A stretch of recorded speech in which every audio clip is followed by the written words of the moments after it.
nga lumu omwezi ogw'E12/2016 omukulembeze w'eggwanga yaggala Yunivaasite y'e Makerere olw'abasomesa okwediima ng'entabwe yava ku nsimbi z'akasiimo ze baali balina okufuna okuggibwawo.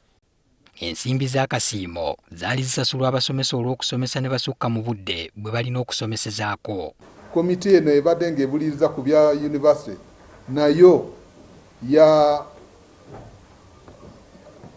yawadde amagezi nti enkola ey'okusasula ezo ssente eveewo bunambiro.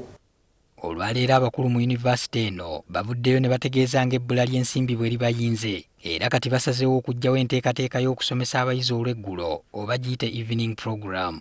Okutandika n'omwaka ogw'ebyenjigiriza ogujja, Yunivaasite ejja kuggyawo enkola ey'okusomesa abaana mu biseera ebyeggulo. Yunivaasite ebadde eyingiza abayizi abasoma emisana okuva ku ssaawa 2 ez'okumakya okutuuka ssaawa 11 ez'olweggulo n'abava ku ssaawa 11 okutuuka ku 4 ez'ekiro.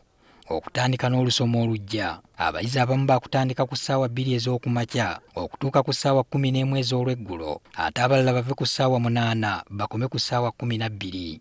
Abaana abajja wano nga bali ku evening programs bo bajja kweyongerayo nga basoma mu ebiseera eby'olweggulo okutuusa nga bwe banaamala amasomo gaabwe.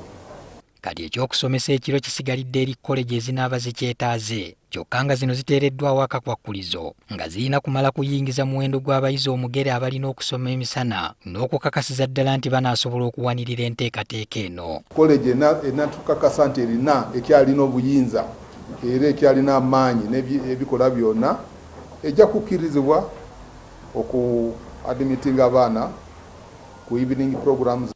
Akulira ekibiina omwegattirwa abasomesa ba Yunivaasite eno ekyamuwasa Dr. Deusi Muhwezi agambye nti eby'okuggyawo ensimbi z'akasiimo nga tebabeebuuzizzaako byandivaamu obuzibu.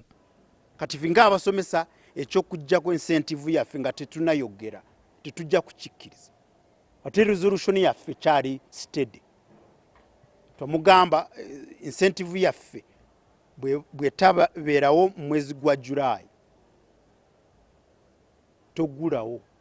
N'abayizi baliko bye boogedde ku nsonga z'okuggyawo amasomo g'ekiro.